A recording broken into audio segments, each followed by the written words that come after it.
Curta o vídeo e se inscreva no canal. Audioteca ANCAP. Ler nunca foi tão fácil. Audioteca apresenta Teoria e História, Ludwig von Mises. Parte 1. Valor. Julgamentos de valor. 1. Julgamentos de valor e proposições existenciais.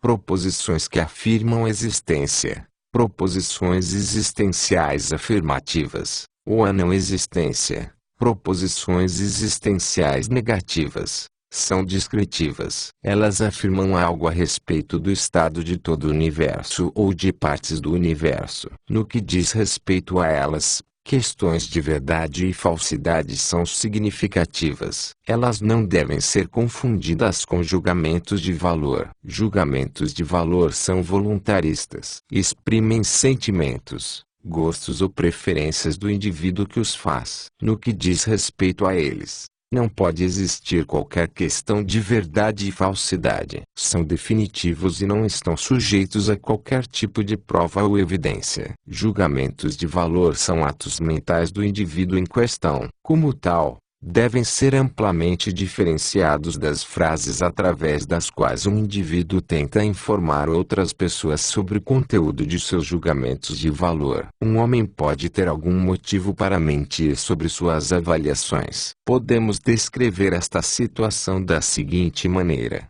todo julgamento de valor é também, em si próprio, um fato do estado real do universo e, como tal, pode ser o tópico de proposições existenciais. A frase "eu prefiro Beethoven a Lear" se refere a um julgamento de valor. Se olharmos como uma proposição existencial, é verdade que eu de fato prefiro Beethoven e ajo de acordo com este fato, e falso se eu na realidade preferir Lear e por algum motivo mentir sobre meus sentimentos, gostos ou preferências reais. De maneira análoga, a proposição existencial "Paulo prefere Beethoven a Lear" pode ser verdadeira ou falsa. Ao declarar que, no que diz respeito a um julgamento ou valor, não pode haver qualquer questão de verdade ou falsidade, estamos nos referindo ao julgamento como tal, e não às frases que comunicam o conteúdo de tal julgamento de valor a outras pessoas. 2. Avaliação e ação. Um julgamento de valor é puramente acadêmico se ele não compelir o homem que o faz a algum tipo de ação. Existem julgamentos que devem permanecer acadêmicos pois estão além do poder do indivíduo de tomar alguma atitude motivada por eles. Um homem pode preferir um céu estrelado a um céu sem estrelas, porém ele não pode tentar substituir o estado anterior, que ele prefere, pelo segundo, do qual ele gosta menos. A importância dos julgamentos de valor consiste precisamente no fato de que são fontes da ação humana. Guiado por suas avaliações, o homem tenta substituir as condições que julga menos satisfatórias por condições que lhe agradem. Ele se utiliza de meios para atingir os fins que busca. A história dos assuntos humanos, portanto, tem que lidar com os julgamentos de valor que compeliram os homens a agir e direcionaram a sua conduta. O que aconteceu na história não pode ser descoberto e narrado sem que se refira às diversas avaliações dos indivíduos que agiram. É função do historiador fazer julgamentos de valor sobre os indivíduos cuja conduta é o tema de seus estudos. Como um ramo do conhecimento,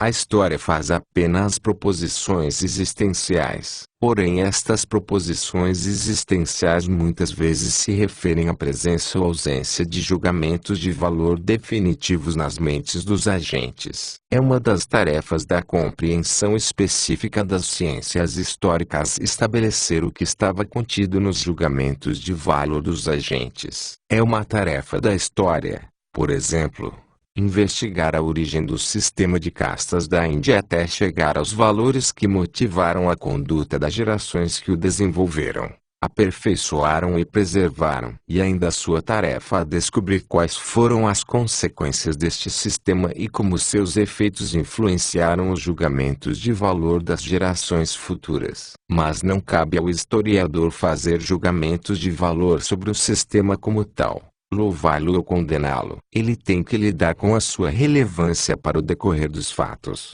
compará-lo com os desígnios e intenções de seus autores e adeptos, e retratar seus efeitos e consequências. Ele tem que perguntar se os meios empregados foram ou não apropriados para obter os fins que os agentes tensionavam atingir. É um fato inegável que dificilmente qualquer historiador conseguiu evitar fazer qualquer julgamento de valor. Porém, estes julgamentos são quase sempre secundários às tarefas genuínas da história. Ao fazê-los, o autor fala apenas como um indivíduo, julgando a partir do ponto de vista de suas avaliações pessoais, e não como um historiador. 3. A subjetividade da avaliação. Todos os julgamentos de valor são pessoais e subjetivos. Não existem julgamentos de valor além daqueles que afirmam que eu prefiro, eu gosto mais, eu desejo. Ninguém pode negar que diferentes indivíduos discordam profundamente no que diz respeito a seus sentimentos, gostos e preferências, e que até os mesmos indivíduos, em diversas ocasiões de suas vidas, valorizam as mesmas coisas de diferentes maneiras. Tendo em vista este fato, é inútil falar sobre valores absolutos e eternos. Isto não significa que cada indivíduo extraia suas avaliações de sua própria mente. As pessoas, em sua grande maioria, obtêm suas avaliações a partir do meio social em que nasceram e cresceram, onde moldaram sua personalidade e foram educadas. Poucos homens têm o poder de se desviar do conjunto tradicional de valores e estabelecer sua própria escala do que parece ser melhor e do que parece ser pior. O que o teorema da subjetividade da avaliação significa é que não há um padrão disponível que nos permita rejeitar qualquer julgamento definitivo de valor como errado, falso ou errôneo. Do mesmo modo em que podemos rejeitar uma proposição existencial como manifestadamente falsa. É vão argumentar sobre julgamentos definitivos de valor da mesma maneira que argumentamos sobre a verdade ou a falsidade de uma proposição existencial. Assim que começamos a refutar, através de argumentos, um julgamento definitivo de valor, olhamos para ele como um meio para atingirmos determinados fins. Porém, o que fizemos, então, foi apenas mudar a discussão para outro plano. Não mais enxergamos o princípio em questão como um valor definitivo, mas como um meio para atingirmos um valor definitivo, e novamente nos deparamos com o mesmo problema. Podemos, por exemplo, tentar mostrar a um budista que agir de acordo com os ensinamentos de seu credo resulta em efeitos que consideramos desastrosos. Porém, seremos silenciados se ele responder que estes efeitos são, em sua opinião, males menores ou sequer são males, quando comparados ao que de fato resultaria com a não observância de suas regras de conduta. Suas ideias a respeito do bem supremo, felicidade e benção eterna são diferentes das nossas. Ele não dá importância para os valores com os quais se preocupam seus críticos, e procura satisfação em coisas diferentes deles. 4. A estrutura lógica e sintática dos julgamentos de valor. Um julgamento de valor vê as coisas do ponto de vista do homem que o faz. Ele não afirma nada sobre as coisas tais como elas são. Manifesta uma resposta afetiva de um indivíduo a condições definidas do universo em comparação com outras condições definidas. O valor não é intrínseco, não está nas coisas e nas condições, mas no sujeito que as avalia. É impossível atribuir valor a apenas uma coisa ou a um estado de coisas. A avaliação invariavelmente compara uma coisa ou condição a outra coisa ou condição. Ela estabelece uma graduação entre diversos estados do mundo externo. Contrasta uma coisa ou estado, sejam eles reais ou imaginários, com outra coisa ou estado, sejam eles reais ou imaginários, e coloca-os numa escala daquilo que o autor daquele julgamento goste mais ou menos. Pode ser que o indivíduo fazendo o julgamento considere ambas as coisas ou condições imaginadas como iguais. Ele não está preocupado se existe ou B seu julgamento de valor. Então, exprime indiferença. Nenhuma ação pode resultar de uma disposição neutra como esta. Por vezes a expressão de um julgamento de valor é elíptica, e faz sentido apenas quando completada apropriadamente pelo ouvinte. Eu não gosto de sarampo significa eu prefiro a ausência de sarampo à sua presença. Esta incompletude é a marca característica de todas as referências à liberdade. Liberdade invariavelmente significa a liberdade de, ausência de, algo a qual se refere expressa ou implicitamente. A forma gramática destes julgamentos pode ser qualificada como negativa. Porém é infrutífero deduzir a partir deste adorno idiomático de uma classe de julgamentos de valor qualquer afirmação acerca de seu conteúdo, e culpá-los por um suposto negativismo. Todo julgamento de valor permite uma formulação na qual a coisa ou estado que é mais valorizado seja expresso logicamente tanto de uma maneira positiva quanto negativa, embora por vezes a língua não tenha desenvolvido um termo apropriado. Liberdade de imprensa implica a rejeição ou negação da censura. Porém, quando afirmada explicitamente, significa um estado de coisas no qual somente o autor determina o conteúdo de sua publicação, em contraste com um estado no qual a polícia tem o direito de interferir naquele assunto. Uma ação envolve necessariamente a renúncia de algo ao qual um valor inferior é atribuído, para que se atinja ou preserve algo ao qual um valor superior foi atribuído. Assim, por exemplo, renuncia-se a uma quantidade definida de lazer para que se possa colher os frutos de uma quantidade definida de trabalho. A renúncia ao prazer é o meio para se obter uma coisa ou estado a que se atribui mais valor. Existem homens cujos nervos são tão sensíveis que não conseguem suportar um relato desprovido de qualquer verniz acerca dos diversos fatos sobre a natureza psicológica do corpo humano e o caráter praxeológico das ações humanas. Estas pessoas se ofendem com a afirmação de que o homem tem que escolher entre as coisas mais sublimes, os ideais humanos mais elevados, por um lado, e os desejos de seu corpo, por outro. Eles acreditam que afirmações como esta diminuem a nobreza das coisas superiores. Eles se recusam a perceber o fato de que surgem situações na vida do homem nas quais ele é obrigado a escolher entre a fidelidade aos ideais elevados e a instintos animais, como a alimentação. Sempre que o homem se deparar com a necessidade de escolher entre duas coisas ou dois estados, sua decisão será um julgamento de valor, seja ele articulado ou não na forma gramatical comumente utilizada na expressão desses julgamentos. Conhecimento e valor. 1. A doutrina do preconceito. A acusação de preconceito foi levantada contra os economistas muito antes de Marx tê-la integrado às suas doutrinas. Hoje em dia ela é adotada de modo geral por autores e políticos que, embora sejam influenciados pelas ideias marxistas em diversos aspectos, simplesmente não podem ser considerados marxistas. Devemos anexar à sua reprovação um significado que difere daquele que costuma ter no contexto do materialismo dialético. Devemos, portanto, distinguir entre duas variedades da doutrina do preconceito: a marxista e a não marxista. A primeira será abordada em partes posteriores deste ensaio, numa análise crítica do materialismo marxista. Já a última é o tema deste capítulo. Aqueles que sustentam ambas as variantes da doutrina do preconceito reconhecem que sua posição seria extremamente frágil se eles colocassem apenas na economia a culpa por um suposto preconceito, sem fazer o mesmo com todos os outros ramos da ciência. Assim, eles generalizam a doutrina do preconceito.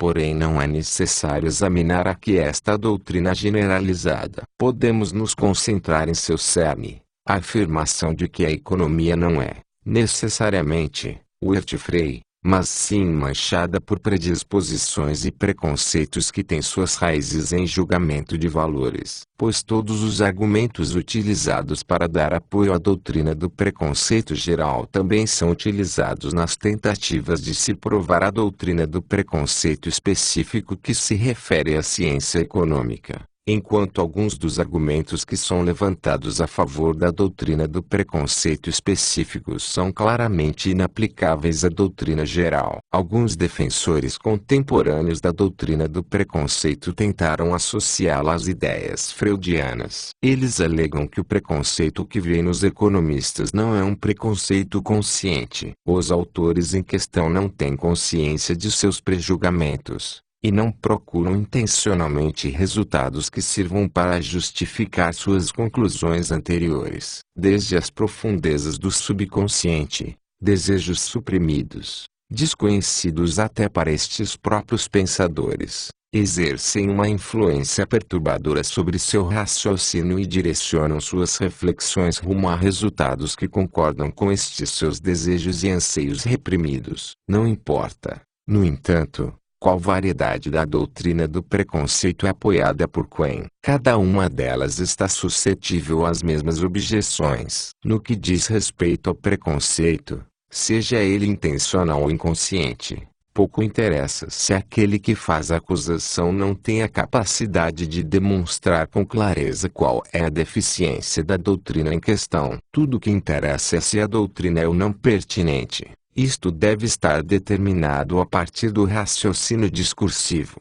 A exposição das forças psicológicas que motivaram seu autor não diminuirá em nada a pertinência ou a correção de uma teoria. Os motivos que guiaram o pensador não são relevantes para a apreciação do seu feito. Os biógrafos se preocupam, nos dias de hoje, em explicar a obra do gênio como fruto de seus complexos impulsos libidinosos e uma sublimação de seus desejos sexuais. Seus estudos podem ser contribuições valiosas para a psicologia, ou, melhor, para a etimologia. Ver a seguir, na página 191. Porém não afetam de qualquer maneira a avaliação das façanhas do biografado. A análise psicanalítica mais sofisticada da vida de Pascal não nos diz nada sobre a validade de suas doutrinas matemáticas e filosóficas. Se os fracassos e erros de uma doutrina forem revelados através do raciocínio discursivo,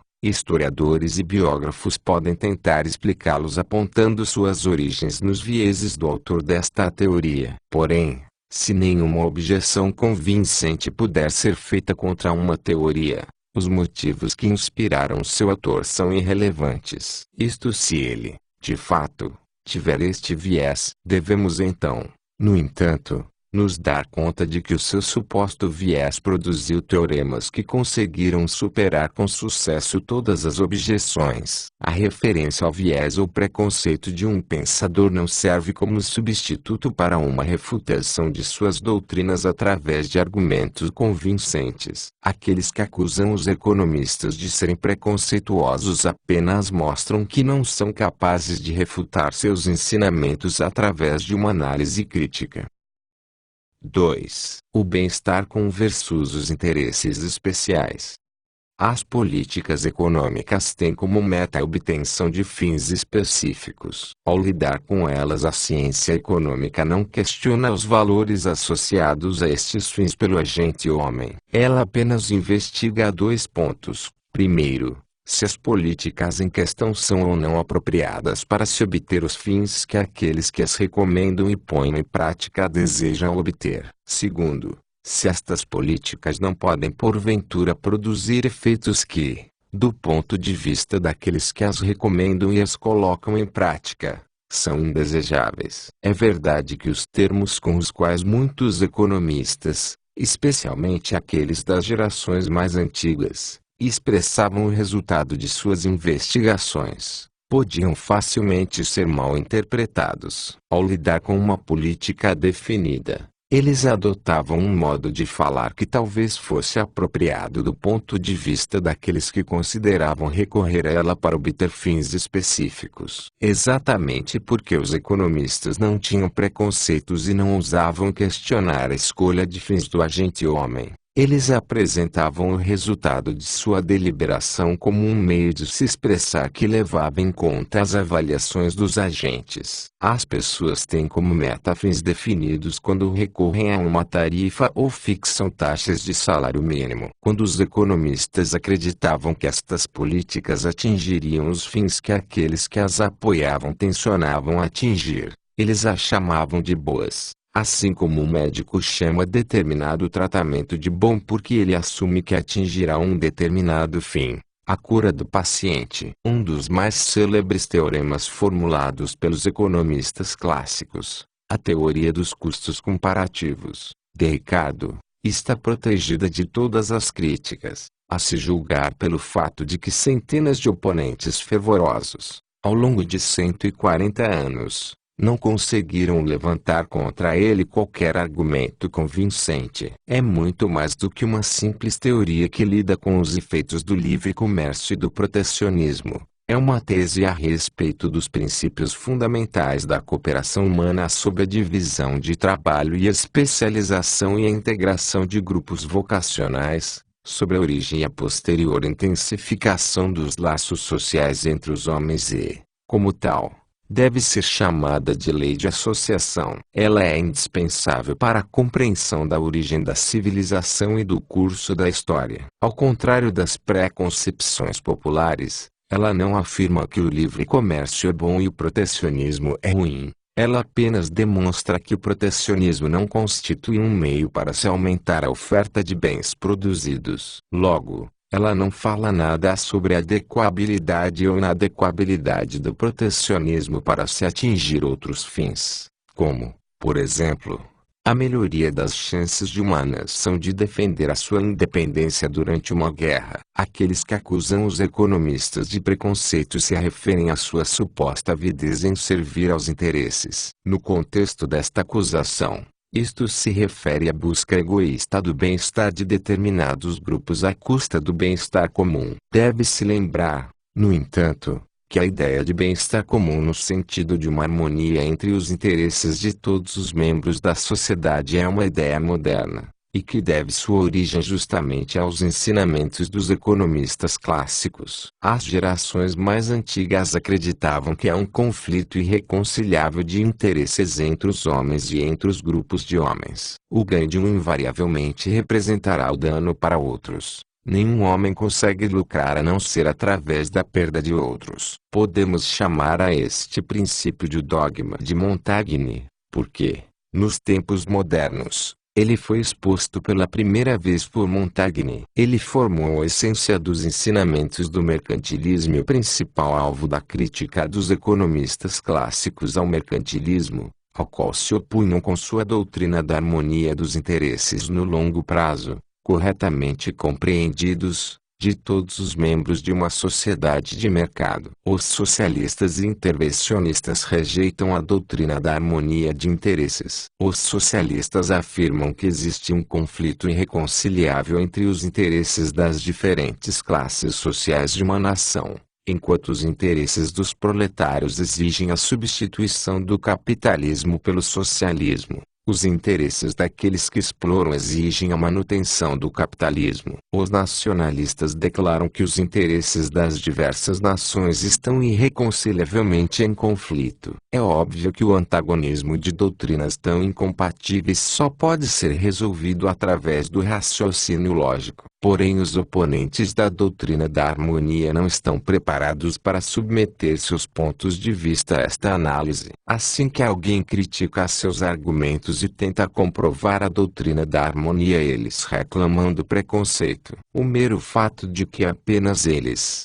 e não seus adversários, os partidários da doutrina da harmonia, fazem esta acusação de preconceito, mostra claramente que eles são incapazes de rejeitar as afirmações de seus oponentes através do raciocínio. Eles realizam a análise dos problemas predispostos supondo que apenas apologistas preconceituosos de interesses sinistros teriam a ousadia de contestar a correção de seus dogmas socialistas ou intervencionistas. Aos seus olhos, o simples fato de que um homem discorda de suas ideias é prova de seu preconceito. Quando levado às últimas consequências lógicas, Esta atitude implica na doutrina do polilogismo. O polilogismo nega a uniformidade da estrutura lógica da mente humana. Toda classe social, nação, raça ou período da história teria sido dotado de uma lógica que difere da lógica de outras classes, nações,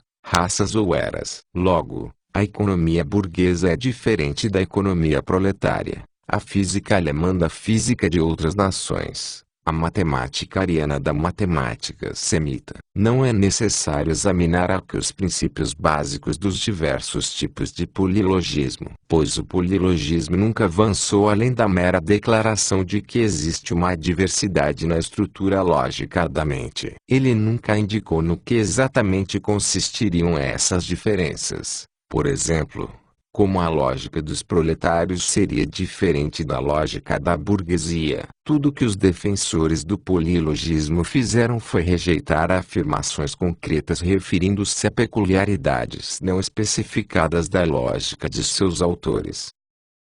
3. Economia e valor. O principal argumento da doutrina clássica da harmonia se inicia com a distinção entre os interesses de curto prazo e os interesses de longo prazo, estes últimos referidos como interesses corretamente entendidos. Comecemos examinando as consequências desta distinção sobre o problema dos privilégios. Um grupo de homens certamente se beneficia através de um privilégio que lhe é concedido. Um grupo de produtores protegidos por uma tarifa, um subsídio, ou qualquer outro método protecionista moderno contra a competição de rivais mais eficientes se beneficia à custa dos consumidores. No entanto, como o resto da nação, os pagadores de impostos e os consumidores daquele artigo protegido irão tolerar o privilégio de uma minoria. Apenas concordarão com ele se eles próprios forem beneficiados por um privilégio análogo. Todos, neste caso, perdem, em sua condição de consumidores, na mesma proporção em que ganham em sua condição de produtores. Além disso, todos são prejudicados pela substituição de métodos mais eficientes de produção por métodos menos eficientes. Ao se lidar com políticas econômicas do ponto de vista desta distinção entre interesses de curto e longo prazo, não há fundamentos para se acusar o economista de preconceito. Ele não condena a prática do Fair-Bidding entre os trabalhadores ferroviários porque ela beneficia os trabalhadores ferroviários à custa de outros grupos que ele prefere. Ele aponta que os trabalhadores ferroviários não poderão evitar que o Fair-Bidding se torne uma prática generalizada e que, portanto, no longo prazo, esta prática acabará por prejudicá-los tanto quanto as outras pessoas. É claro que as objeções feitas pelos economistas aos planos dos socialistas e intervencionistas não têm qualquer influência entre aqueles que não aprovam os fins presumidos como certos pelos povos da civilização ocidental. Aqueles que preferem a penúria à escravidão ao bem-estar material e tudo que só pode ser desenvolvido onde há este bem-estar material devem julgar irrelevantes todas estas objeções. Os economistas, no entanto, enfatizaram inúmeras vezes que estão lidando com o socialismo e o intervencionismo do ponto de vista dos valores costumeiramente aceitos pela civilização ocidental. Os socialistas e intervencionistas não só não negaram, ao menos não abertamente, estes valores, como chegaram mesmo a declarar enfaticamente que a realização de seu próprio programa conseguirá atingi-los muito mais satisfatoriamente do que o capitalismo. É verdade que muitos socialistas e muitos intervencionistas atribuem um grande valor à obtenção de uma igualdade no padrão de vida de todos os indivíduos. Os economistas, porém, não questionam o julgamento de valor implícito. Tudo o que fizeram foi apontar as consequências inevitáveis desta igualdade. Eles não disseram, a meta que vocês estão tentando atingir é má. Eles disseram, atingir esta meta trará efeitos que vocês próprios consideram mais indesejáveis do que a desigualdade. 4. Preconceito e intolerância. É óbvio que existem diversas pessoas que deixam seu próprio raciocínio ser influenciado por julgamentos de valor, e que o preconceito muitas vezes corrompe o modo de pensar dos homens. O que deve ser rejeitado é a doutrina popular de que é impossível lidar com problemas econômicos sem preconceito, e que é mera referência a ele, sem que as falácias na cadeia de raciocínios sejam expostas, seja suficiente para destruir uma teoria. O surgimento da doutrina do preconceito implica, na realidade, o reconhecimento categórico da impregnabilidade dos ensinamentos econômicos contra os quais são feitas as acusações de preconceito. Ela representa o primeiro estágio do retorno da intolerância e da perseguição aos dissidentes, uma das principais características de nossa época. À medida que os dissidentes vão sendo culpados de preconceito, torna-se justo liquidá-los. A busca por valores absolutos. 1. A questão. Ao lidarmos com julgamentos de valor, costumamos nos referir aos fatos, isto é, a maneira pela qual as pessoas realmente escolhem os fins últimos. Embora os julgamentos de valor de diversas pessoas sejam idênticos, embora se possa falar de certos valores aceitos quase que universalmente, seria manifestamente falso negar que há uma diversidade nos julgamentos de valor realizados. Desde tempos imemoriais, uma imensa maioria dos homens concordou em optar pelos efeitos produzidos através de uma cooperação pacífica, pelo menos entre um número limitado de pessoas, e não pelos efeitos de um hipotético isolamento de todos os indivíduos ou uma hipotética guerra de todos contra todos. Esta maioria de homens preferiu o estado da civilização ao estado natural, pois estes homens visavam atingir da maneira mais eficaz possível certos fins,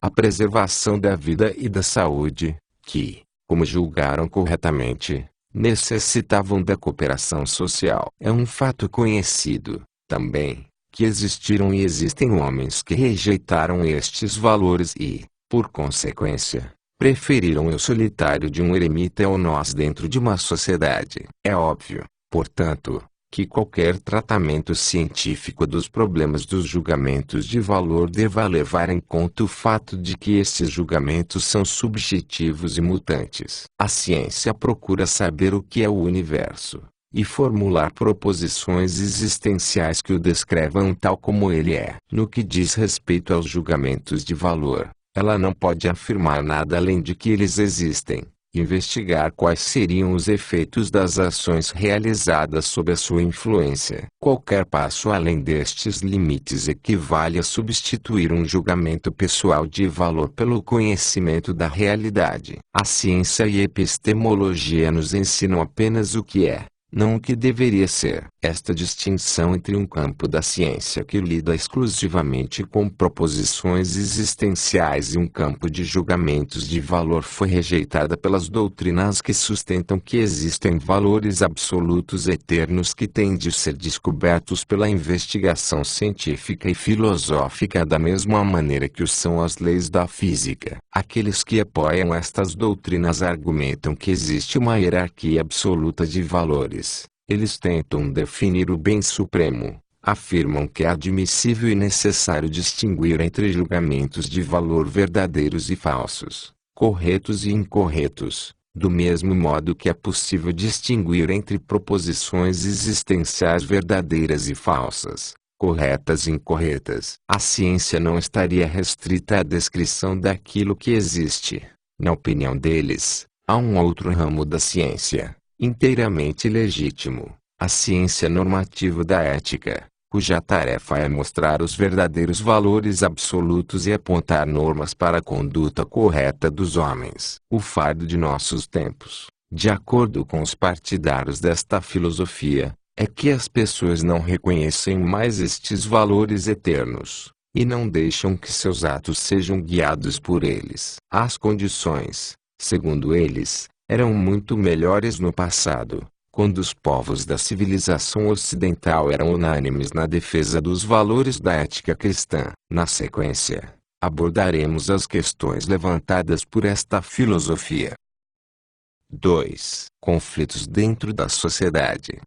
Depois de termos discutido o fato de que os homens discordam no que diz respeito aos seus julgamentos de valores e suas escolhas de fins últimos, devemos enfatizar que muitos dos conflitos que são comumente considerados valorativos são causados, na realidade, por uma divergência de opinião a respeito da escolha dos melhores meios a serem utilizados para se atingir fins com os quais as partes conflitantes estão de acordo. O problema da adequação ou inadequação de determinados meios deve ser resolvido através de proposições existenciais, não de julgamentos de valor. Seu tratamento é o tópico principal da ciência aplicada. É, portanto, necessário se levar em conta, quando se lida com as controvérsias relacionadas à conduta humana, se a divergência de opinião se refere à escolha dos fins ou dos meios. Isto, muitas vezes, é uma tarefa difícil,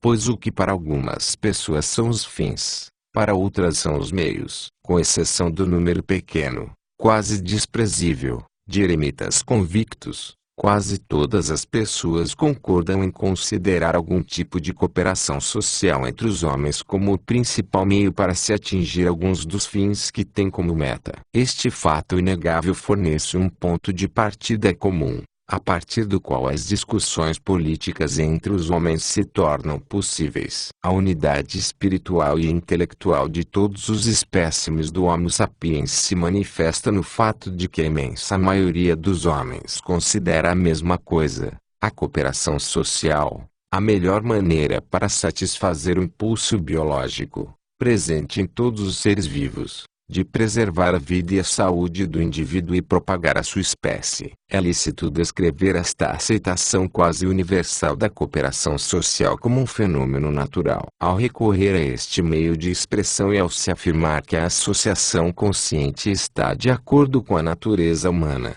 fica implícito que o homem se caracteriza como homem através da razão, e torna-se, assim, capacitado a tomar consciência do grande princípio da evolução e da transformação cósmica, isto é, diferenciação e integração, e de fazer uma utilização consciente deste princípio para melhorar sua condição. Não se deve, no entanto, considerar um fenômeno natural universal a cooperação entre os indivíduos de uma espécie biológica. Os meios de sustento são escassos para todas as espécies de seres vivos. Logo, a competição biológica prevalece entre os membros de todas as espécies, um conflito irreconciliável de interesses vitais. Somente uma parte daqueles que vêm à existência conseguem sobreviver. Alguns perecem porque outros de sua própria espécie retiraram deles seus meios de sustento. Uma luta implacável pela existência é travada entre os membros de cada espécie, justamente porque eles pertencem à mesma espécie e competem com os outros membros de lá pelas mesmas oportunidades escassas de sobrevivência e reprodução. Apenas o homem, pela força de sua razão, substituiu a competição biológica pela cooperação social. O que tornou possível a cooperação social foi, claro, um fenômeno natural. A alta produtividade do trabalho obtida através do princípio da divisão do trabalho e da especialização das funções. Porém, foi necessária a descoberta deste princípio, a compreensão de seu impacto sobre os assuntos humanos, e o seu emprego consciente como um meio nesta luta pela existência. Os aspectos fundamentais da cooperação social foram interpretados de maneira errônea tanto pela escola do darwinismo social quanto por muitos de seus críticos. Os primeiros sustentaram que a guerra entre os homens é um fenômeno inevitável e que todas as tentativas de implementar uma paz duradoura entre as nações são contrárias à natureza. Os últimos responderam que a luta pela existência não é travada entre membros da mesma espécie animal, mas entre os membros de espécies diferentes. Em geral, tigres não atacam outros tigres, mas sim animais mais fracos, seguindo o caminho que oferece a menor resistência. Logo, eles concluíram, a guerra entre os homens, que são espécimes da mesma espécie, não é natural. Ambas as escolas não compreenderam o conceito darwinista da luta pela sobrevivência. Ele não se refere apenas ao combate e à troca de golpes. Significa, metaforicamente, o impulso obstinado dos seres de se manterem vivos, apesar de todos os fatores contrários a eles. Como os meios de sustento são escassos, a competição biológica prevalece entre todos os indivíduos que se alimentam da mesma substância, sejam eles da mesma espécie ou de espécies diferentes. Não é relevante se tigres combatam uns aos outros. O que torna cada espécime de uma espécie animal um inimigo mortal dos outros espécimes é o mero fato de que existe entre eles uma rivalidade de vida ou morte em seus esforços para obter uma quantidade suficiente de comida. Esta rivalidade inexorável também está presente nos animais gregários que vivem em rebanhos e manadas, entre formigas do mesmo formigueiro e abelhas da mesma colmeia, entre filhotes da mesma ninhada e sementes geradas pela mesma planta. Apenas o homem tem o poder de evitar, até certo ponto, de ser governado por esta lei, através da cooperação intencional. Enquanto houver cooperação social e a população não ultrapassar um número ideal, a competição biológica é suspensa. Não é, portanto, apropriado referir-se aos animais e às plantas quando se lida com os problemas sociais do homem. No entanto, o reconhecimento quase universal do princípio da cooperação social por parte do homem não resultou em concordância em todas as relações interhumanas. Embora quase todos os homens concordem que a cooperação social é o principal meio para realizar todos os fins humanos, quaisquer que eles sejam, eles discordam no que se refere ao grau em que a cooperação social pacífica é um meio apropriado para atingir suas metas, e até que ponto se deve recorrer a ela. Aqueles a quem chamamos de harmonistas utilizam como a base de seu argumento a lei de associação de Ricardo e o princípio populacional de Malthus. Eles não presumem, como acreditam alguns de seus críticos, que todos os homens sejam iguais, biologicamente, mas levam em conta o fato de que existem diferenças biológicas inatas entre os diversos grupos de homens, assim como entre indivíduos que pertencem ao mesmo grupo. A lei de Ricardo mostrou que a cooperação, sob o princípio da divisão de trabalho, é favorável a todos os que participam dela. É uma vantagem para todos os homens cooperarem com os outros homens, mesmo se estes últimos forem inferiores em todos os aspectos, em termos de habilidades e capacidades mentais e corpóreas, diligência e valor moral aos primeiros. A partir do princípio de Malthus pode-se deduzir que há um tamanho populacional ideal,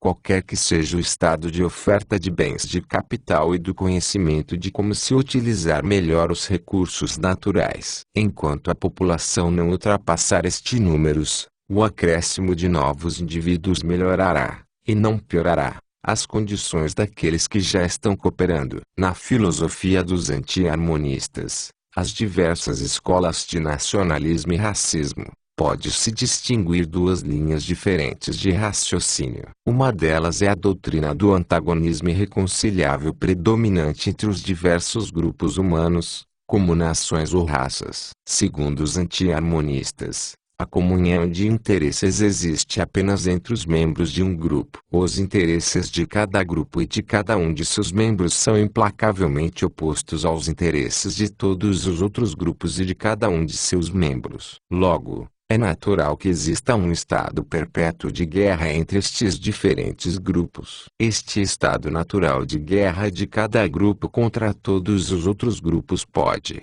às vezes, ser interrompido por períodos de armistício, rotulados erroneamente como períodos de paz. Ocasionalmente um grupo também pode cooperar com outros grupos, formando alianças. Estas alianças são formas temporárias e paliativas de política. Não afetam, no longo prazo, o conflito natural e inexorável de interesses. Uma vez que o grupo que lidera a coalizão, tendo cooperado com os grupos aliados, consegue derrotar vários dos grupos que lhes são hostis, este grupo se volta contra seus antigos aliados, para aniquilá-los da mesma forma e estabelecer sua própria supremacia mundial. O segundo dogma das filosofias nacionalistas e racistas é considerado pelos seus partidários uma conclusão lógica derivada do primeiro dogma. Segundo eles, As condições humanas envolvem conflitos eternamente irreconciliáveis, primeiro entre os diversos grupos que combatem uns aos outros, depois, após a vitória final do principal destes grupos, entre ele e o resto da humanidade, a esta altura escravizada. Esta elite suprema, portanto, deve estar sempre pronta para esmagar os grupos rivais, e, em seguida, debelar as revoltas dos escravos. Este estado de preparo permanente para a guerra traz consigo a necessidade de se organizar a sociedade segundo o modelo de um exército. O exército não é um instrumento destinado a servir a um corpo político, é, ao contrário, a própria essência da cooperação social, a qual todas as outras instituições são subservientes. Os indivíduos não são cidadãos de uma comunidade, são soldados de uma força combatente e, como tal, devem obedecer incondicionalmente às ordens dadas pelo comandante supremo. Não têm direitos civis, apenas obrigações militares. Assim, até mesmo o fato de imensa maioria dos homens enxergar a cooperação social como o principal meio para se atingir todos os fins desejados não serve como base para que se consiga atingir um consenso amplo acerca tanto dos fins quanto dos meios. 3. Comentário sobre a suposta unanimidade medieval. Ao examinar as doutrinas de valores absolutos eternos, devemos também nos perguntar se é ou não verdade que houve um período histórico em que todas as pessoas do Ocidente estiveram unidas na aceitação de um sistema uniforme de normas éticas. Até o início do século IV, o credo cristão foi difundido através de conversões voluntárias. Posteriormente também ocorreram conversões voluntárias, tanto de indivíduos quanto de povos inteiros. Porém, a partir dos dias de Teodósio a espada passou a desempenhar um papel crucial na disseminação do cristianismo. Pagãos e hereges foram compelidos a se submeterem aos ensinamentos cristãos à força. Por muitos séculos os problemas religiosos foram decididos através do resultado de batalhas e guerras. Campanhas militares determinaram a devoção religiosa das nações. Os cristãos do Oriente foram obrigados a aceitar o credo de Maomé, e os pagãos da Europa e da América foram obrigados a aceitar a fé cristã. O poder secular teve um papel fundamental na luta entre a Reforma e a Contra-Reforma. Houve uma uniformidade religiosa na Europa da Idade Média na medida em que tanto o paganismo quanto as heresias foram erradicadas a ferro e fogo. Toda a Europa central e ocidental reconheceu o Papa como vigário de Cristo. Isto não significou, no entanto, que todas as pessoas concordavam com os seus julgamentos de valor e os princípios que regravam sua conduta. Poucas pessoas na Europa medieval viviam de acordo com os preceitos do Evangelho. Muito se disse e se escreveu sobre o espírito genuinamente cristão do Código de Cavalaria e o idealismo religioso que guiava a conduta dos cavaleiros. É difícil, no entanto, conceber algo menos compatível com Lucas 6:27-9 do que as regras de cavalaria. Os cavaleiros galantes certamente não amavam seus inimigos, não abençoavam aqueles que lhes maldiziam, e não ofereciam a face esquerda a quem lhes havia golpeado a direita. A Igreja Católica tinha o poder de evitar que acadêmicos e escritores questionassem os dogmas definidos pelo Papa e seus concílios e de obrigar os governantes seculares a ceder a algumas de suas exigências políticas. Mas ela só conseguia conservar sua posição fechando os olhos àquelas condutas de parte dos leigos que desafiavam a maior parte, quando não a totalidade, dos princípios dos evangelhos. Os valores que determinavam as ações das classes dominantes eram totalmente diferentes daqueles que a igreja pregava. Nem mesmo os camponeses obedeciam a Mateus 6:25-8, e tribunais e juízes desafiavam Mateus 7:1, não julguem, para que não sejam julgados. 4. A ideia de lei natural. A tentativa mais significativa de se encontrar um padrão absoluto e eterno de valor foi apresentada pela doutrina da lei natural. O termo lei natural foi utilizado por diversas escolas de filosofia e jurisprudência. Muitas doutrinas apelaram à natureza como justificativa para seus postulados. Inúmeras teses descaradamente espúrias foram defendidas sob o rótulo de lei natural. Não foi difícil destruir essas falácias, comuns à maioria das linhas de pensamento. E não é surpreendente que diversos pensadores ficassem desconfiados assim que se mencionava a lei natural. No entanto, seria um erro grave ignorar o fato de que todas as variantes da doutrina continham em si uma ideia sólida, que não poderia ser comprometida pela associação com excentricidades indefensáveis nem desacreditada por qualquer crítica. Muito antes dos economistas clássicos descobrirem que há uma regularidade na sequência de fenômenos que ocorrem no campo da ação humana,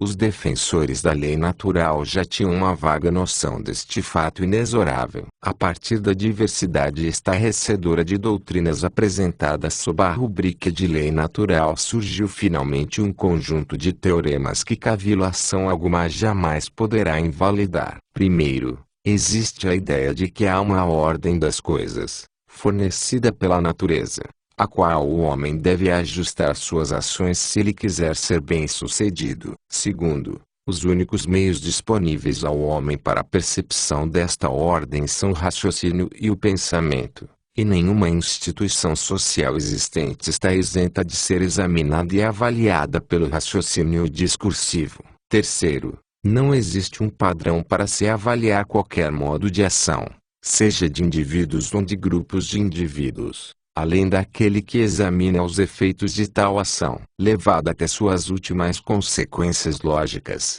a ideia da lei natural acabou por chegar ao racionalismo e ao utilitarismo. A marcha da filosofia social rumo a esta conclusão inevitável teve sua velocidade reduzida por diversos obstáculos que não puderam ser removidos facilmente. Diversas armadilhas estavam ao longo do caminho, e muitas inibições obstruíram os filósofos. Lidar com as vicissitudes da evolução destas doutrinas é tarefa da história da filosofia. No contexto de nossa investigação, basta mencionar apenas dois destes problemas. Havia antagonismo entre os ensinamentos da razão e os dogmas da Igreja. Alguns filósofos estavam dispostos a delegar uma supremacia incondicional aos últimos. A verdade e a certeza, segundo eles, poderiam ser encontradas apenas na revelação. A razão do homem pode errar, e o homem nunca pode ter certeza de que suas especulações não foram desviadas por Satã. Outros pensadores não aceitaram esta solução do antagonismo. Para eles, rejeitar a razão por antecipação era absurdo. A razão também seria derivada de Deus, que dotou o homem dela. Logo, não pode existir qualquer contradição legítima entre o dogma e os ensinamentos corretos da razão. Cabe à filosofia mostrar que os dois, no fim das contas, concordam. O problema central da filosofia escolástica era demonstrar que a razão humana, sem o auxílio da revelação e da Sagrada Escritura, recorrendo apenas aos seus métodos de raciocínio, é capaz de fornecer a verdade apodítica dos dogmas revelados. Não existe um conflito genuíno entre fé e razão.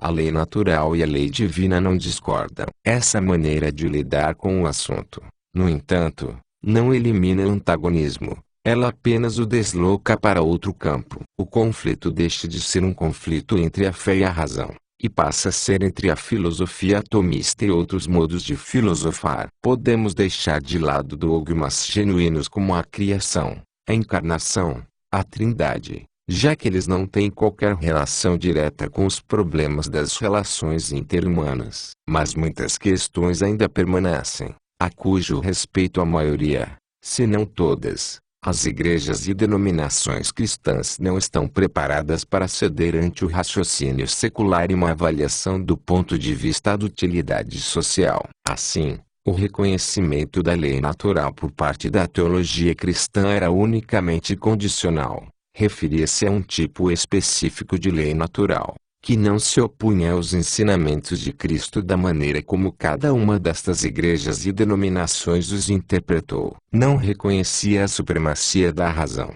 e era incompatível com os princípios da filosofia utilitarista. Um segundo fator que obstruiu a evolução da lei natural em seu percurso rumo a um sistema de ação humana consistente e abrangente foi a teoria errônea da igualdade biológica de todos os homens. Ao repudiar os argumentos propostos a favor da discriminação legal entre os homens e de uma sociedade estamental, muitos defensores da igualdade diante da lei se excederam. Argumentar que ao nascer, as crianças, independentemente de sua hereditariedade, são tão iguais quanto os Fords é uma negação de fatos tão óbvios que acabou colocando em xeque toda a filosofia da lei natural. Ao insistir na igualdade biológica, a doutrina da lei natural colocou de lado todos os argumentos válidos levantados a favor do princípio da igualdade diante da lei, abrindo assim o caminho para a difusão de teorias propondo todo tipo de discriminações legais contra indivíduos e grupos de indivíduos. Suplantou os ensinamentos da filosofia social liberal, gerando ódio e violência, guerras internacionais e revoluções internas e preparou a humanidade para a aceitação do racismo e do nacionalismo agressivo.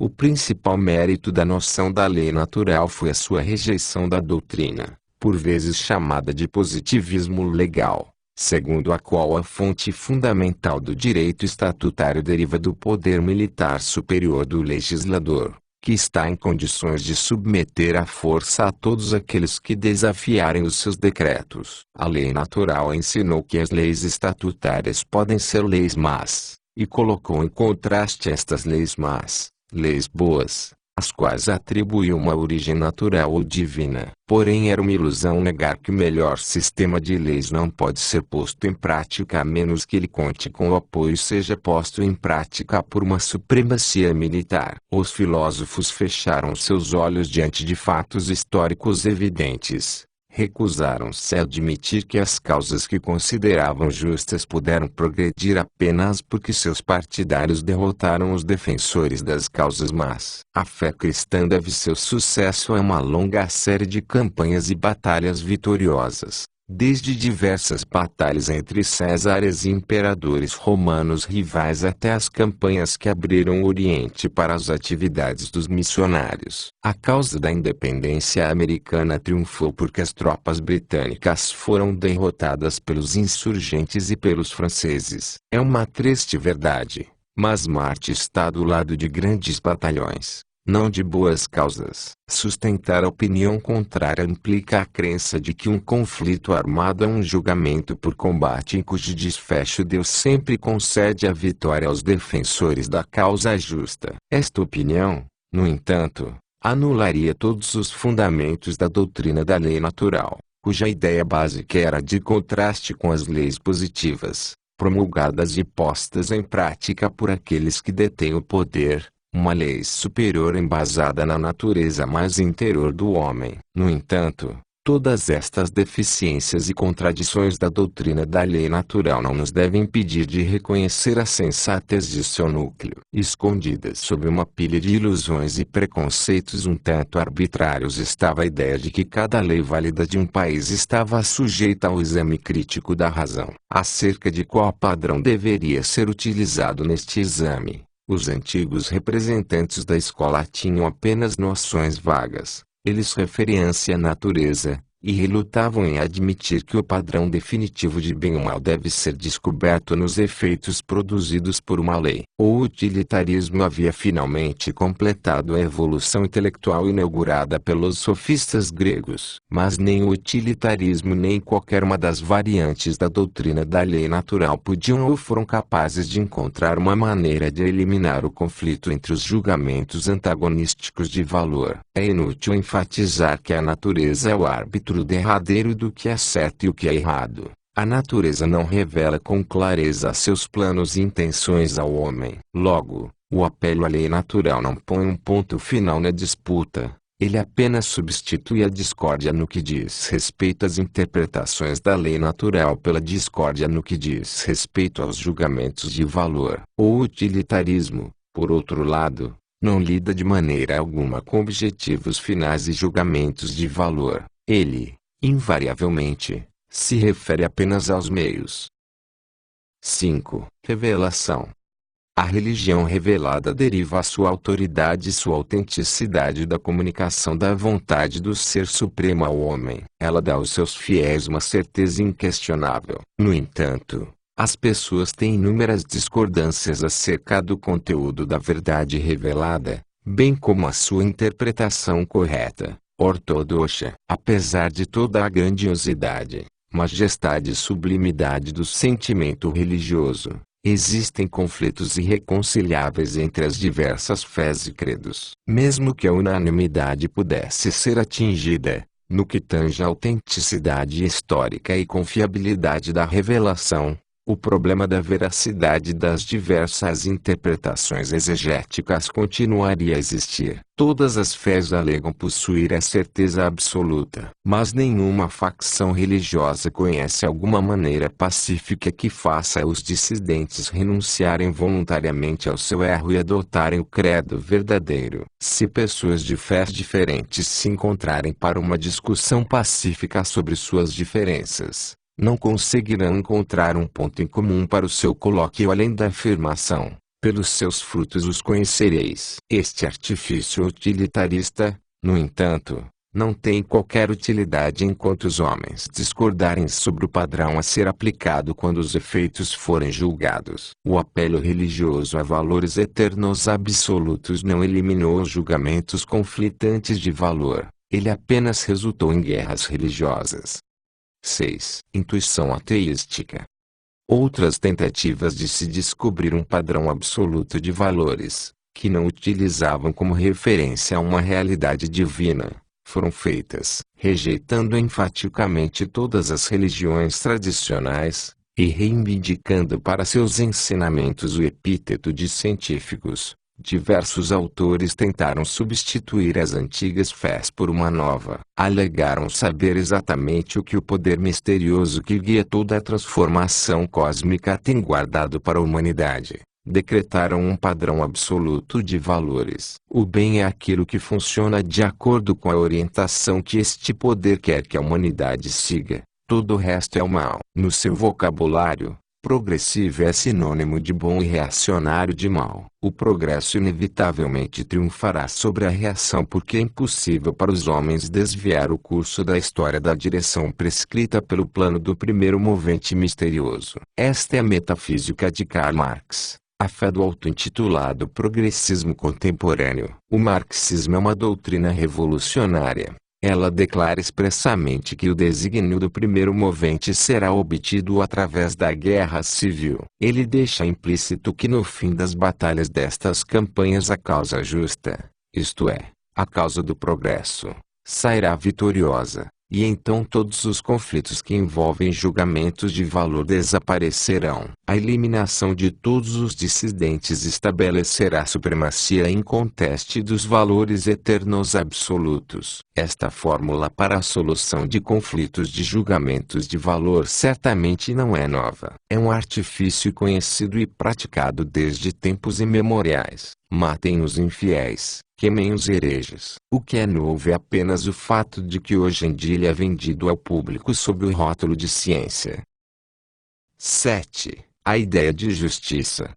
Um dos motivos que compelem os homens a procurar por um padrão de valor absoluto e imutável é a presunção de que a cooperação pacífica somente é possível entre pessoas guiadas pelos mesmos julgamentos de valor. É óbvio que a cooperação social não teria evoluído nem poderia ser preservada se a imensa maioria não a considerasse o meio para a obtenção de todos os seus fins. Ao lutar pela preservação de sua própria vida e saúde, e pela melhor maneira possível de remover as inquietudes que ele sente, o indivíduo enxergar a sociedade como um meio, não como um fim. Não há uma unanimidade perfeita até mesmo no que diz respeito a este ponto. Porém podemos deixar de lado a discordância dos ascetas e dos anacoretas, não porque são poucos, mas porque seus planos não são afetados se as outras pessoas cooperarem em sociedade em busca de seus planos. A discórdia é predominante entre os membros da sociedade no que diz respeito ao melhor método para a sua organização. Porém, esta é uma discórdia relacionada aos meios, não aos fins últimos. Os problemas gerados por essa discórdia podem ser discutidos sem qualquer referência a julgamentos de valor. É claro que quase todas as pessoas,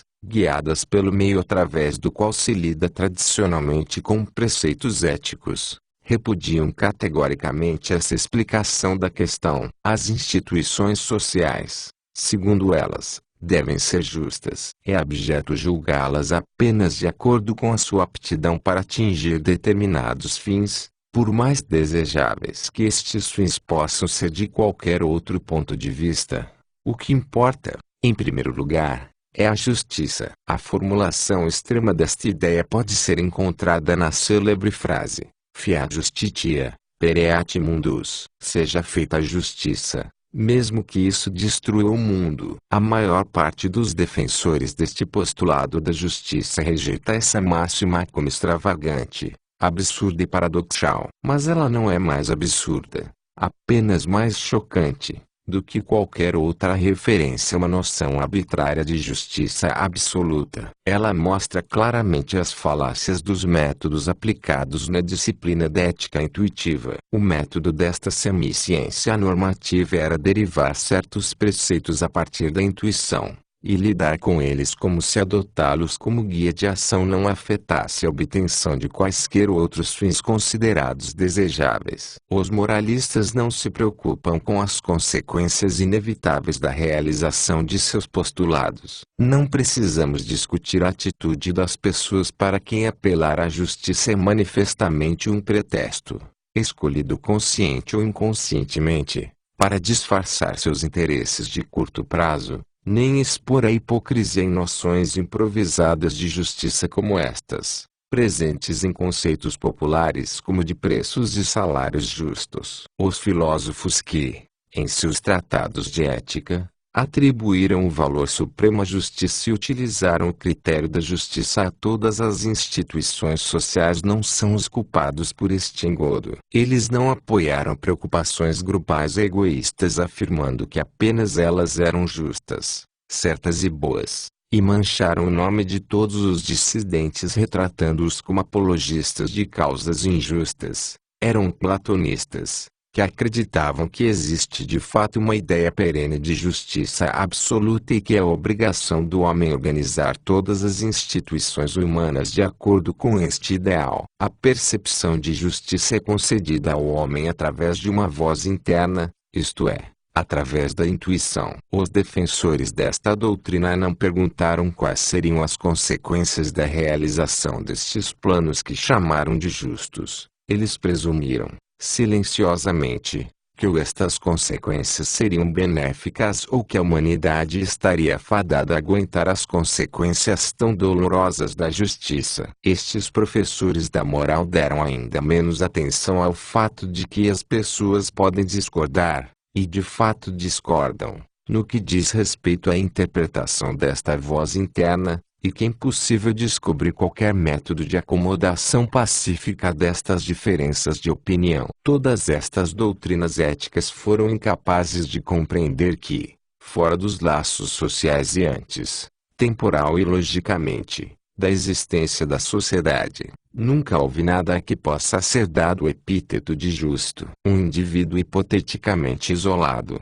sob a pressão da competição biológica, enxergará todas as outras pessoas como inimigos mortais. Sua única preocupação é de preservar a sua própria vida e saúde. Ele não precisa pensar nas consequências que sua própria sobrevivência terá para os outros homens. A justiça não tem qualquer serventia para ele. Suas únicas preocupações são a higiene e a defesa. Na cooperação social com outros homens, no entanto, o indivíduo é obrigado a se abster de condutas incompatíveis com a vida em sociedade. Somente então surge a distinção entre o que é justo e o que é injusto. Ela invariavelmente se refere às relações interhumanas. O que é benéfico ao indivíduo sem afetar os outros, como a observância de determinadas regras na utilização de certas drogas, permanece no campo da higiene. O critério definitivo da justiça é a contribuição à preservação da cooperação social. Aquelas condutas apropriadas para preservar a cooperação social são justas, e as condutas prejudiciais à preservação da sociedade são injustas. É inadmissível organizar uma sociedade de acordo com os postulados de uma ideia arbitrária e preconcebida de justiça. O problema é organizá-la de modo a obter da melhor maneira possível aqueles fins que os homens querem atingir através da cooperação social. A utilidade social é o único padrão de justiça, é o único guia da legislação. Logo,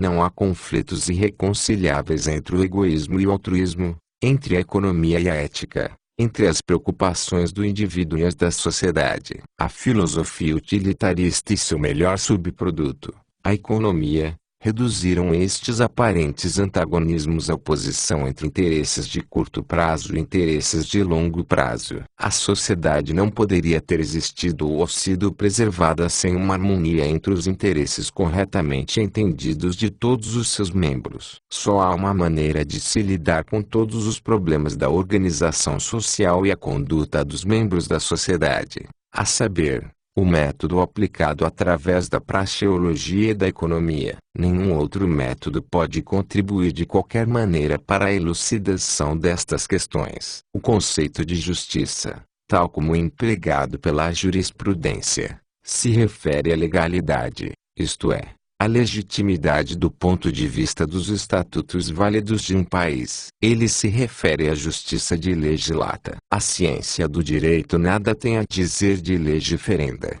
isto é, sobre como as leis deveriam ser. Promulgar novas leis e abolir as antigas cabe à legislatura, cujo único critério é a utilidade social. A assistência que o legislador pode esperar dos advogados se restringe apenas às questões referentes à técnica legal, não à essência dos estatutos e decretos. Não existe uma ciência normativa, uma ciência daquilo que deveria ser.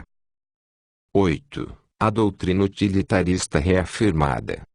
Os ensinamentos essenciais da filosofia utilitarista, quando aplicados aos problemas da sociedade, podem ser reafirmados assim. O esforço humano exercido sob o princípio da divisão do trabalho na cooperação social consegue obter, se todos os outros fatores permanecerem constantes, uma maior produção por unidade de aporte do que os esforços isolados de indivíduos solitários. A razão do homem é capaz de reconhecer este fato e adaptar a isso sua conduta. Assim, a cooperação social se torna, para quase todos os homens, o grande meio para a obtenção de todos os fins. Um interesse humano eminentemente comum, a preservação e intensificação dos laços sociais, substitui a competição biológica impiedosa, marca característica da vida animal e vegetal. O homem se torna um ser social. Ele não é mais forçado pelas leis inevitáveis da natureza a enxergar todos os outros espécimes de sua espécie animal como inimigos mortais. Outras pessoas tornam-se seus companheiros. Para os animais,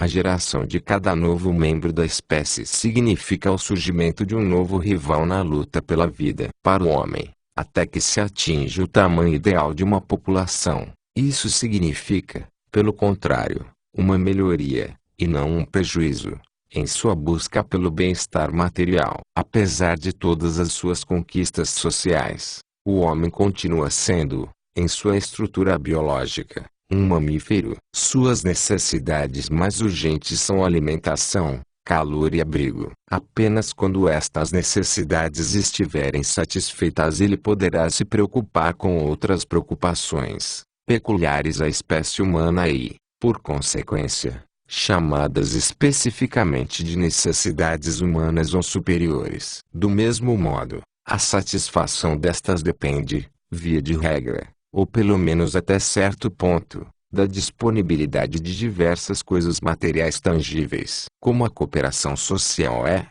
para o agente homem, um meio, e não um fim, nenhuma unanimidade, no que tange a julgamentos de valor, é necessária para fazer com que ela funcione. É um fato que quase todos os homens concordam em ter como meta determinados fins, aqueles prazeres que os moralistas, do alto de suas torres de marfim, desprezam como degradantes e abjetos. Mas, da mesma maneira, é verdade que até mesmo os fins mais sublimes não podem ser perseguidos por pessoas que não tiverem satisfeitas antes as necessidades de seu corpo animal. Os feitos mais elevados da filosofia, da arte e da literatura jamais teriam sido realizados por homens que vivessem fora da sociedade. Os moralistas louvam a nobreza das pessoas que procuram uma coisa unicamente por esta própria coisa. Delti senesceni sacium irere substilentum, declarou Richard Wagner, e os nazistas, mais que qualquer outro grupo de pessoas, adotaram este dito como princípio fundamental de seu credo. O que é procurado como um fim último passa a ser avaliado de acordo com a satisfação imediata derivada da sua obtenção. Não há mal em declarar, de maneira obscura, que se procurou obter uma coisa pelo próprio mérito desta coisa. A frase de Wagner, então, passa a ser reduzida a um truísmo: os fins últimos são fins, e não meios para a obtenção de outros fins. Os moralistas ainda levantam contra os utilitaristas a acusação de materialismo ético. Aqui, também, eles interpretam erroneamente a doutrina utilitarista. A sua essência é a percepção de que a ação visa determinados fins escolhidos, e que, consequentemente, não pode existir qualquer outro padrão para a avaliação da conduta além de quão desejáveis ou indesejáveis são os seus efeitos. Os preceitos da ética têm como função preservar, e não destruir, o mundo. Eles podem exigir que as pessoas aguentem efeitos indesejáveis, no curto prazo, para evitar efeitos ainda mais indesejáveis no longo prazo. Porém eles nunca devem recomendar ações cujos efeitos eles próprios julguem indesejáveis para o propósito único de não se desafiar uma regra arbitrária derivada da intuição. A fórmula Fiat Justitia,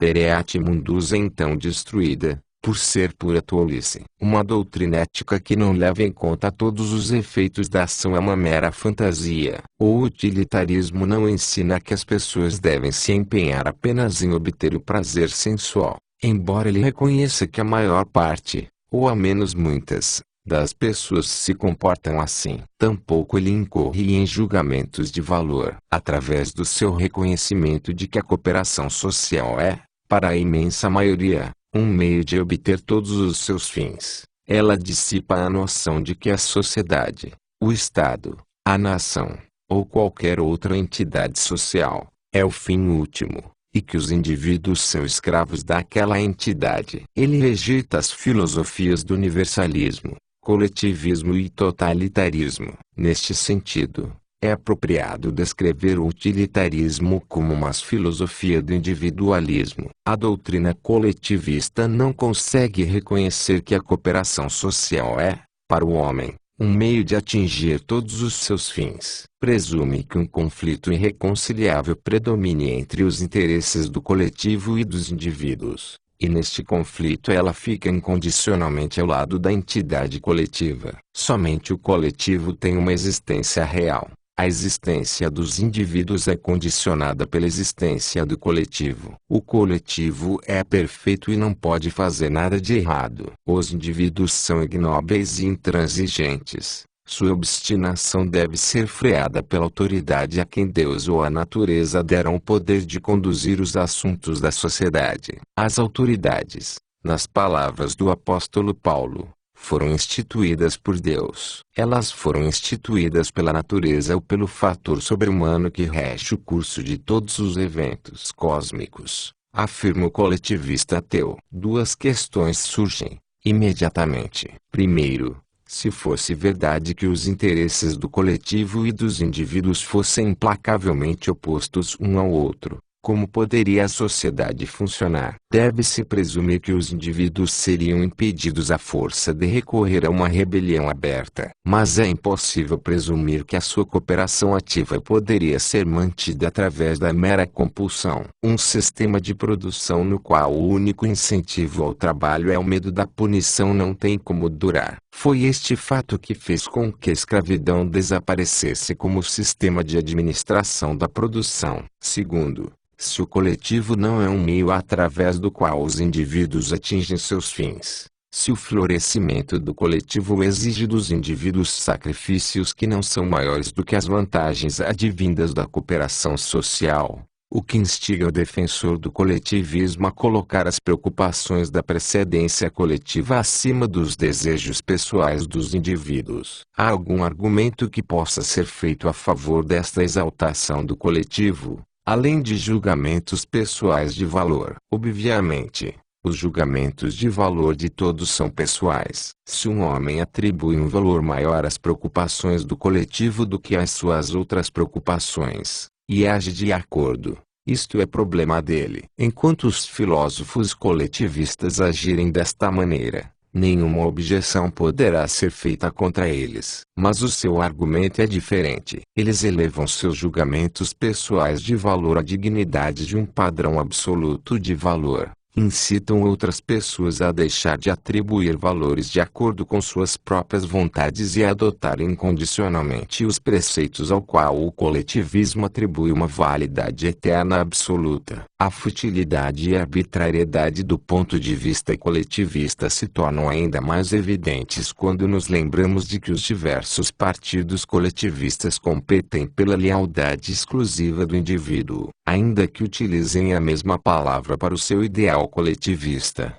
Os diversos autores e líderes discordam acerca das características essenciais daquilo que tem em mente. O Estado que Ferdinand Lassalle chamava de Deus e ao qual ele atribuía supremacia não era exatamente o ídolo coletivista de Hegel e Stahl. O Estado dos Hohenzollern seria a humanidade como um todo um único coletivo legítimo, ou cada uma de suas diferentes nações. Seria o coletivo ao qual os suíços de idioma alemão devem fidelidade à Confederação Suíça ou à Volksgemeinschaft, que abrange todos os homens que falam alemão. Todas as principais entidades sociais, como nações, grupos linguísticos, comunidades religiosas, organizações partidárias, já foram elevadas à dignidade daquele coletivo supremo que paira sobre todos os outros coletivos e clama para si a submissão de toda a personalidade de todos os homens bem-pensantes. Mas o indivíduo só pode renunciar aos seus atos autônomos e entregar a si próprio, incondicionalmente, a um único coletivo. Qual é esse coletivo só pode ser determinado através de uma decisão um tanto arbitrária. O credo coletivo é necessariamente exclusivo e totalitário. Ele anseia pelo homem em sua totalidade, e não quer partilhá-lo com qualquer outro coletivo. Ele visa estabelecer a validade suprema e exclusiva de um único sistema de valores. Existe, claro, apenas uma maneira de se fazer com que os próprios julgamentos de valor de alguém se tornem supremos. Deve-se submeter à força a todos aqueles que discordam deles. É por isto que todos os representantes das diversas doutrinas coletivistas lutam e acabam por recomendar, ao fim, o uso da violência e a aniquilação impiedosa de todos aqueles que condenam como hereges. O coletivismo é uma doutrina de guerra, intolerância e perseguição. Se qualquer um dos credos coletivistas conseguisse ser bem-sucedido em seus intentos,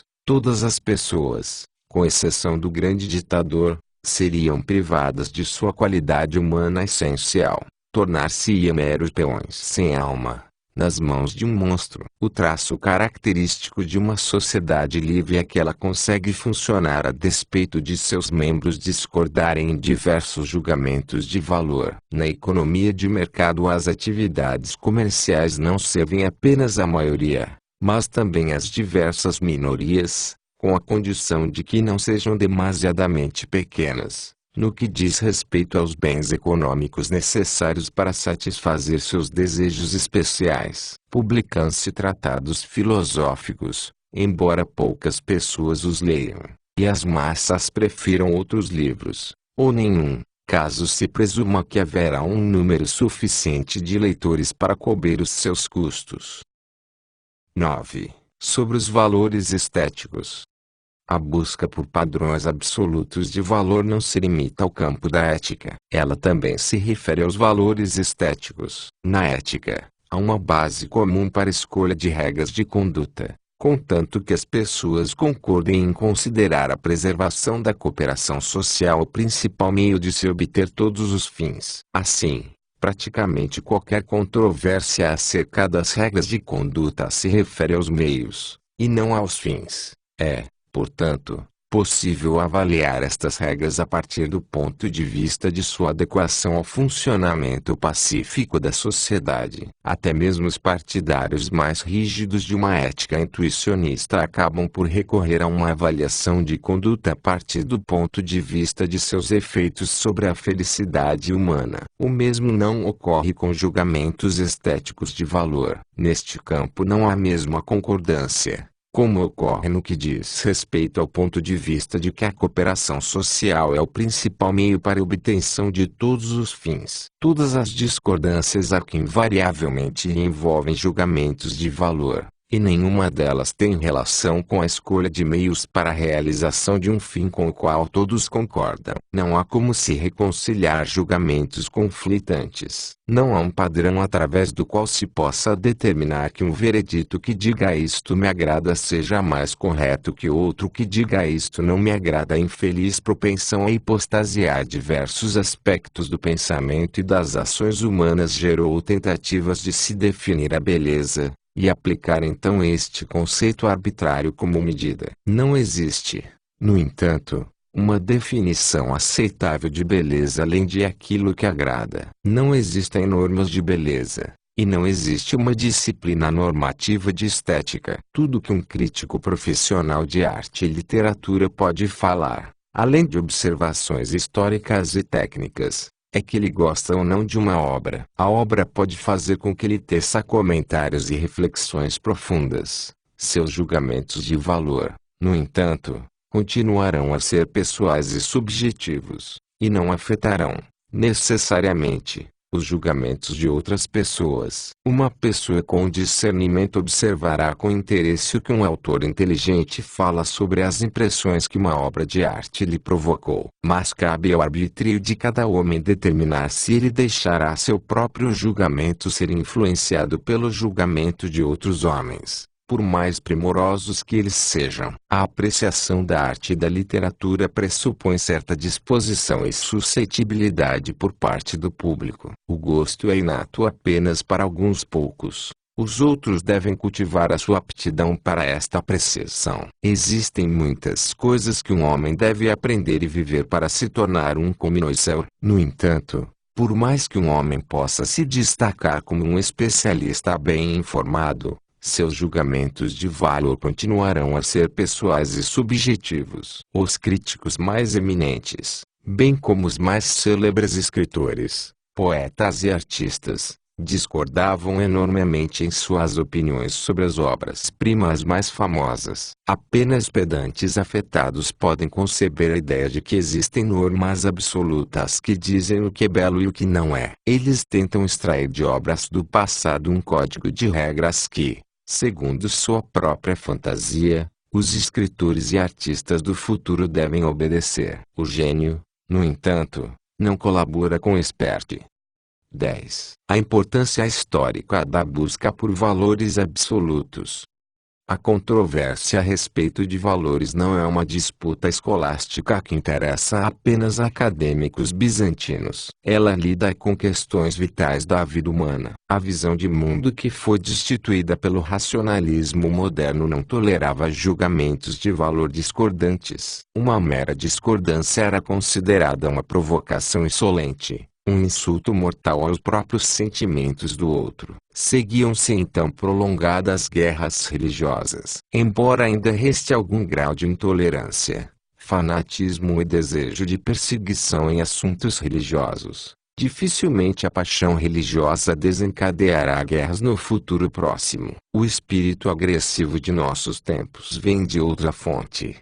dos esforços para tornar o Estado totalitário e privar o indivíduo de sua autonomia. É verdade que os defensores de programas socialistas e intervencionistas os recomendam apenas como um meio de atingir fins que eles têm em comum com todos os outros membros da sociedade. Eles acreditam que uma sociedade organizada de acordo com os seus princípios terá mais capacidade de fornecer às pessoas aqueles bens materiais que elas trabalham para adquirir. Qual situação pode ser mais desejável para uma sociedade do que a fase mais elevada da sociedade comunista, na qual, como Marx nos disse, a sociedade proverá a cada um de acordo com suas necessidades. Os socialistas, no entanto, fracassaram totalmente nas suas tentativas de comprovar sua tese. Marx não soube refutar as objeções fundamentadas que foram feitas ainda durante sua vida sobre as pequenas dificuldades do projeto socialista. Foi sua impotência diante deste fato que motivou a desenvolver as três doutrinas fundamentais de seu dogmatismo. Quando, posteriormente, os economistas demonstraram por que uma ordem socialista, que não tem, necessariamente, qualquer método de cálculo econômico, jamais poderia funcionar como sistema econômico. Todos os argumentos a favor da grande reforma ruíram. A partir daquele momento os socialistas deixaram de colocar suas esperanças no poder dos seus argumentos e passaram a colocá-las no ressentimento, na inveja e no ódio das massas. Mesmo hoje em dia, os adeptos do socialismo científico dependem exclusivamente deste apelo emocional. A base do intervencionismo e do socialismo contemporâneo são os julgamentos de valores. O socialismo é louvado como a única variante justa de organização econômica de uma sociedade. Todos os socialistas, marxistas ou não, advogam o socialismo como o único sistema condizente com uma escala de valores absolutos estabelecidos arbitrariamente. Estes valores, alegam, são os únicos valores que valem para todas as pessoas decentes, principalmente os trabalhadores, que formam a maioria da população numa sociedade industrial moderna. São considerados absolutos porque têm o apoio da maioria. E a maioria está sempre certa. Uma visão um tanto superficial e rasa dos problemas do governo enxergou a distinção entre liberdade e despotismo numa característica externa do sistema de governo e administração, a saber, no número de pessoas que exercem controle direto sobre o aparato social de coerção e compulsão. Este padrão numérico é a base da célebre classificação feita por Aristóteles das diversas formas de governo. Os conceitos de monarquia, oligarquia e democracia ainda conservam esta maneira de lidar com o assunto. No entanto, sua inadequação é tão óbvia que nenhum filósofo consegue evitar a menção dos fatos que discordavam dele e que a faziam com que fossem considerados paradoxais. Havia, por exemplo, o fato, bem conhecido inclusive pelos autores gregos, de que a tirania muitas vezes, ou até mesmo com frequência, contava com o apoio das massas e, neste sentido, era um governo popular. Autores modernos utilizaram o termo cesarismo para se referir a este tipo de governo, e continuaram a considerá-lo um caso excepcional, condicionado por circunstâncias peculiares, mas eles não foram capazes de explicar de maneira satisfatória o que estas condições tinham de excepcionais. Ainda assim, fascinados pela classificação tradicional, as pessoas se conformaram com esta interpretação superficial, enquanto parecia que ela servia para explicar apenas um caso na história europeia moderna, o Segundo Império Francês. O colapso final da doutrina aristotélica veio apenas quando ela se deparou com a ditadura do proletariado e a autocracia de Hitler, Mussolini, Perón e outros sucessores modernos dos tiranos gregos. O caminho rumo a uma distinção realista entre liberdade e servidão foi aberto há 200 anos, pelo ensaio imortal de Davi Hume, dos primeiros princípios do governo. O governo, ensinou Hume, é sempre um governo dos muitos pelos poucos. Logo o poder, no fim das contas, está sempre do lado dos governados, e os governantes não têm nada para apoiá-los além da opinião. Esta percepção, seguida logicamente até a sua conclusão, mudou completamente a discussão a respeito da liberdade. Se a opinião pública é, enfim, responsável pela estrutura de governo, ela também é a agência que determina se existirá liberdade ou servidão. Existe praticamente apenas um fator que tem o poder de fazer com que as pessoas deixem de ser livres: uma opinião pública tirânica. A luta pela liberdade não consiste, portanto, da resistência a autocratas ou oligarcas, mas da resistência ao despotismo da opinião pública. Não se trata da luta dos muitos contra os poucos, mas das minorias por vezes de uma minoria de um homem só, contra a maioria. A pior e mais perigosa forma de governo absolutista é o governo de uma maioria intolerante. Isto foi o que concluíram Tocqueville e John Stuart Mill. Em seu ensaio sobre Bentham, Mill apontou por que este eminente filósofo não conseguiu ver a questão real e por que sua doutrina encontrou aceitação em alguns dos espíritos mais nobres. Bentham, segundo ele, viveu numa época de reação contra os governos aristocráticos da Europa moderna. Os reformistas de sua época estavam acostumados a ver a maioria numérica, em todos os lugares, ser reprimida, pisoteada ou, na melhor das hipóteses, ignorada pelos governos. Em tempos como estes era fácil se esquecer que todos os países que permaneceram progressivos, ou foram grandes, durante um longo período de tempo, o conseguiram porque havia uma oposição organizada ao poder dominante, qualquer que fosse esse tipo de poder. Quase todos os maiores homens que já viveram fizeram parte deste tipo de oposição. Sempre que este tipo de conflito não ocorreu, onde quer que ele tenha sido interrompido pela vitória total de um dos princípios envolvidos na contenda, e nenhuma nova disputa tenha tomado o lugar da antiga, a sociedade ou se solidificou na imobilidade chinesa ou entrou em decadência. Muito do que havia de sólido nas doutrinas políticas de Bentham foi desprezado por seus contemporâneos, negado pelas gerações posteriores, e teve pouca influência prática. No entanto, seu fracasso na distinção correta entre despotismo e liberdade foi aceito sem qualquer hesitação pela maioria dos autores do século XIX. No seu ponto de vista,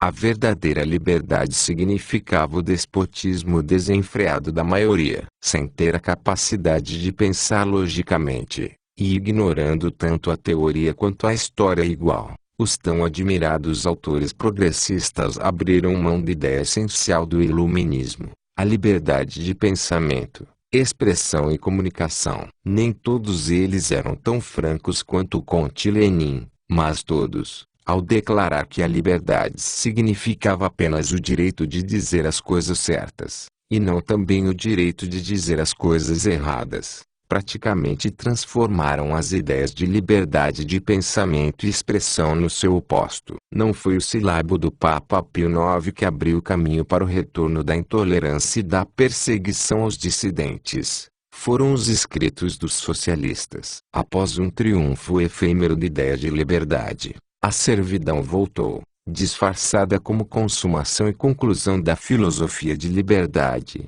como acabamento da revolução incompleta, como emancipação final do indivíduo. O conceito de valores absolutos e eternos é um elemento indispensável desta ideologia totalitária. Uma nova noção de verdade foi criada. A verdade é o que aqueles que estão no poder declaram ser verdade. A minoria dissidente não é democrática porque ela se recusa a aceitar como verdade a opinião da maioria. Todos os meios para se liquidar estes salafrários rebeldes são democráticos e, portanto, moralmente bons.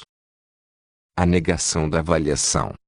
Ao lidar com julgamentos de valor, consideramos que eles são dados finais, que não podem ser reduzidos a outros dados. Não afirmamos que julgamentos de valor, tais como são, feitos pelos homens e utilizados como guia de seus atos, são fatos primários, independentes de todas as outras condições do universo. Tal suposição seria absurda. O homem faz parte do universo. Ele é fruto das forças que atuam nele, E todos os seus pensamentos e atos são, como as estrelas, os átomos e os animais, elementos da natureza. Estão incrustados na concatenação inexorável de todos os fenômenos e eventos. Afirmar que os julgamentos de valor são, no fim das contas, fatos incontestáveis, significa dizer que a mente humana é incapaz de identificar a sua origem naqueles fatos e acontecimentos com os quais lidam as ciências naturais. Não sabemos por que como as condições definidas do mundo externo despertam numa mente humana uma reação específica. Não sabemos por que tanto pessoas diferentes quanto as mesmas pessoas,